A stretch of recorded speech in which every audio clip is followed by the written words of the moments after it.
Now, according to the National Conference of State Legislatures, California will get $42 billion from the Biden relief plan, split between state and local governments. Let's bring in Kevin John with the ABC $10 and Cents team to break it down. So, Kevin, where is this money going county by county, and when will people be able to start getting it?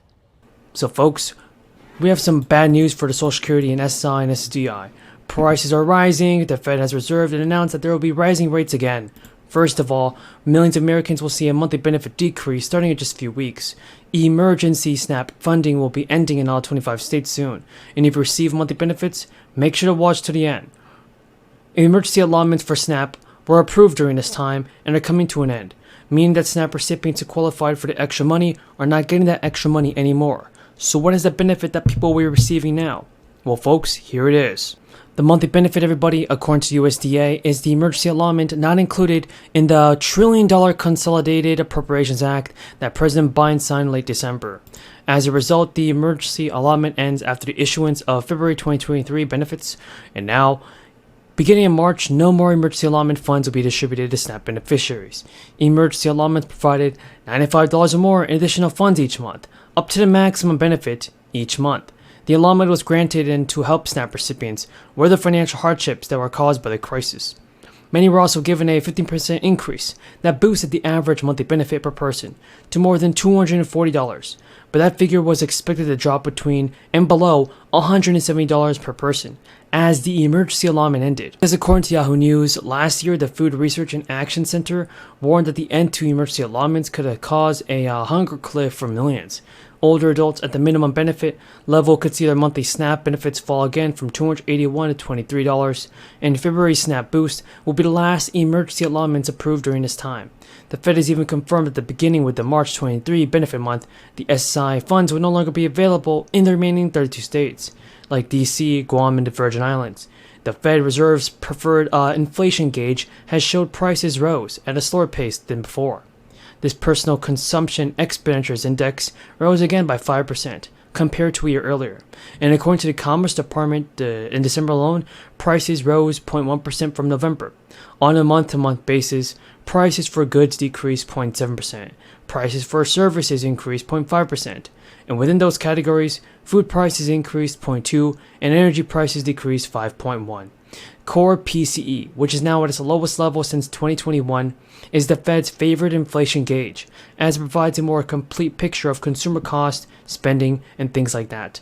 Though much of 2022 consumer spending remained robust in spite of high inflation, the rising rates, and simmering recession fears, well, as the months dragged on, economic data suggested that consumers were running out of funds.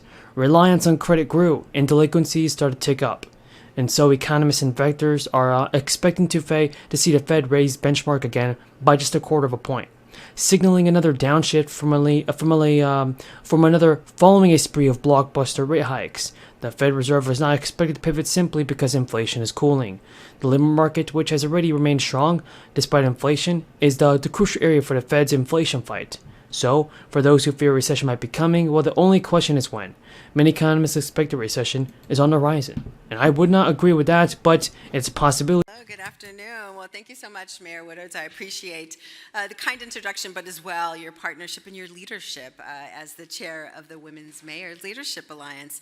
I'm honored to be with you and all of the incredible mayors that are going to be speaking after me on this panel, focusing on women leadership. You know, I see many parallels between mayors and entrepreneurs. You have to start and scale quickly from launch of your campaign to building teams and operations, laying out your vision, convincing folks to follow you, and fundraising to achieve your goals. You know, and like any successful entrepreneur, mayors have to pivot and adapt. No job or task is too small or too big. You're up to the task. And we know that when women lead in particular, as mayors or as entrepreneurs and small business leaders, we see strong performance. Women power our country.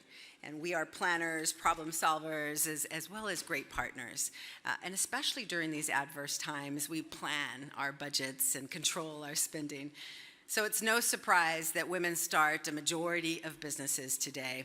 And despite current economic challenges, their businesses and all of America's 33 million small businesses are a key source of hope and strength, powering, in fact, the biggest entrepreneurial renaissance in American history.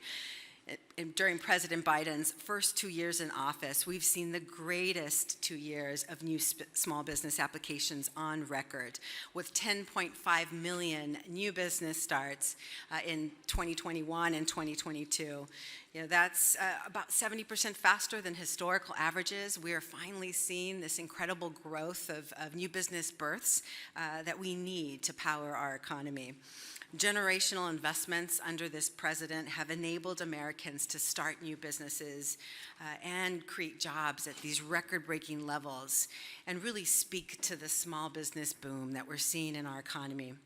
And that's just the start. President Biden's economic agenda is working. Inflation has come down 6 months in a row, and yesterday we saw the Producers' Price Index, basically annual inflation for businesses, drop to its lowest level since March 2021. That's good news for small business owners around the country and your cities. And in 2023, they will see even more savings in health care, prescription drugs, as well as some tax credits that we want them all to take advantage of to lower their energy bills and more. The Biden-Harris administration is committed to maximizing these cost savings and revenue growth opportunities as well to ensure that our small businesses can continue with their success pathways. Throughout American history, entrepreneurship has been a path to opportunity, a path to prosperity and wealth building, especially for those facing barriers and discrimination that limited their potential. And as I mentioned earlier, the face of entrepreneurship is changing. It's not a coincidence that women start most of the new businesses in America, nor that women of color in particular continue. The IRS has 45 days after a return is filed to process it and pay out a refund, after which the IRS agency has to pay interest.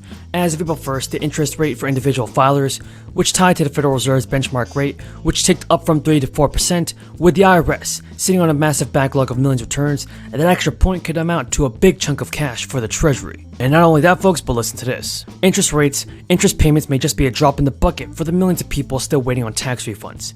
Last week, the IRS disclosed it had a backlog of 9.6 million unprocessed returns.